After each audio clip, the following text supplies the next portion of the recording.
അപ്പോൾ ഇന്നത്തെ നമ്മുടെ വീഡിയോ എന്താണെന്ന് വെച്ചിട്ടുണ്ടെങ്കിൽ ആർട്ടിഫിഷ്യൽ ജാസ്മിൻ്റെ സ്ട്രിങ് ഉണ്ടാക്കുന്നതാണ്. അപ്പോൾ നമുക്കതിന് വേണ്ട മെയിൻ സാധനം ഇതാട്ടോ, പഞ്ചിങ് മെഷീൻ. ഇതില്ലാത്തവർ ഉണ്ടാക്കുന്നുണ്ട്, ഇല്ല എന്നല്ല.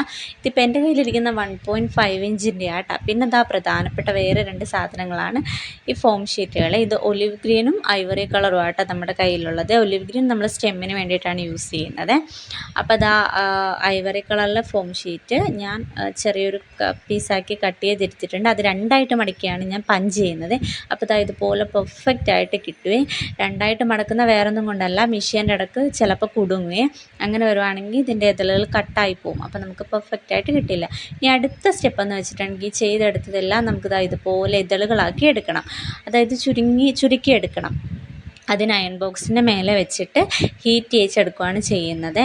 അപ്പം ഞാനിങ്ങനെ ഒരുപാട് ഇടുന്നത് എന്താണെന്ന് വെച്ചിട്ടുണ്ടെങ്കിൽ, ഇല്ലെങ്കിൽ ഒരുപാട് കറണ്ട് ചാർജ് ആകും. ഇതാകുമ്പോൾ നമുക്ക് ഒറ്റ ഇതിൽ തന്നെ ഒരുപാട് ഇതളുകൾ ഉണ്ടാക്കിയെടുക്കാൻ പറ്റും. പിന്നെ വേറൊരു വഴി എന്താണെന്ന് വെച്ചിട്ടുണ്ടെങ്കിൽ, ഞാൻ ഈ അയൺ ബോക്സ് നന്നായിട്ടൊന്ന് ഹീറ്റായി കഴിയുമ്പോഴത്തേക്ക് അത് ഓഫാക്കി ഇടുവേ. അത് ഓഫാക്കി ഇടുമ്പോഴത്തേക്ക് ആ ഹീറ്റ് എത്രത്തോളം നിൽക്കുന്നോ അത്രത്തോളം എനിക്ക് പൂവിൻ്റെ ഇതെല്ലാം ഉണ്ടാക്കിയെടുക്കാനായിട്ട് പറ്റുവേ.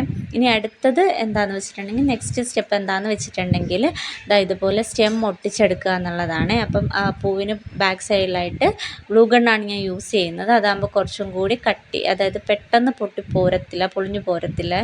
അപ്പം അത് ഗ്ലൂ തേച്ചിട്ട് സ്റ്റെം എടുത്തിട്ട് പ്രസ് ചെയ്ത് വെക്കുക. അങ്ങനെയാണ് ഇത് ഒട്ടിക്കുന്നത്. അപ്പോൾ അതെല്ലാം ഒട്ടിച്ചെടുത്ത ശേഷം ഇത്രയാണുള്ളത്. ഇതിൽ കൂടുതലുണ്ട് എനിക്ക് ഫ്ലവർ, പക്ഷേ സ്റ്റെമ്മ് ഞാൻ കുറച്ച് ഉണ്ടാക്കിയിട്ടുണ്ടായിരുന്നുള്ളൂ. ഇനി ബാക്കി എനിക്ക് ചെയ്തെടുക്കണം. ഇപ്പം ഞാൻ തൽക്കാലം വീഡിയോയ്ക്ക് വേണ്ടിയിട്ടാട്ടോ ഇത്രയും ചെയ്തെടുത്തത്. ഇനി അടുത്തത് ഇത് കെട്ടുക എന്നുള്ളതാണ്. അപ്പം ഞാൻ ചെയ്യുന്ന രീതി ഇതാണ്. എല്ലാവരും ഇത് ചെയ്യണമെന്ന് ഞാൻ പറയില്ല, കാരണം ഇതറിയാത്തവരും ഉണ്ട്. അപ്പം എനിക്കും ഇത് ഫസ്റ്റ് അറിയില്ലായിരുന്നു. ഞാനിത് പഠിച്ചെടുത്തതാണ്. കാരണം എൻ്റെ അച്ഛൻ നന്നായിട്ട് മാല കെട്ടും, അതുകൊണ്ട് അച്ഛൻ എനിക്ക് പഠിപ്പിച്ച് തന്നതാണിത്. അപ്പം ഇതുപോലെ തന്നെ കെട്ടണമെന്ന് നിർബന്ധമൊന്നുമില്ല. നമുക്കല്ലാണ്ട് കെട്ടിയാലും അടുക്കിയായിട്ടോ അല്ലെങ്കിൽ തിക്നെസ് ഇല്ലാണ്ടോ കെട്ടിയെടുക്കാനായിട്ടൊക്കെ പറ്റും കേട്ടോ.